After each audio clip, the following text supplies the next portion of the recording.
ఎందుకు పనికిరాని వాడు అయిపోయాడు. వైద్యశాలకి తీసుకొచ్చారు.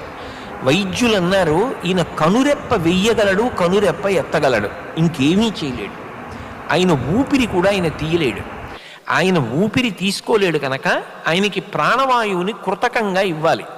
ఆయన తినలేడు కనుక శరీరం నిలబడడానికి ఆయనకి నిరంతరం శక్తినిచ్చే పదార్థాల్ని ఎక్కిస్తూ ఉండాలి తప్పించి కనురెప్ప వేసి కనురెప్ప ఎత్తడానికి వినా ఇంకా ఆయన ఎందుకో పనికిరాడు. బ్రతికున్నంతకాలం ఇలాగే ఉండాలి అన్నారు.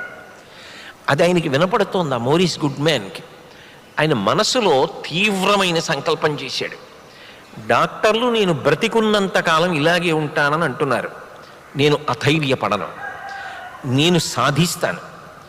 నేను ఖచ్చితంగా 1 సంవత్సర కాలం లోపల పరమ ఆరోగ్యవంతంగా పూర్వం ఎలా నడిచి వెళ్ళిపోయేవాడినో అలా నడుచుకుంటూ నా ఇంటికి వెళ్ళిపోతాను.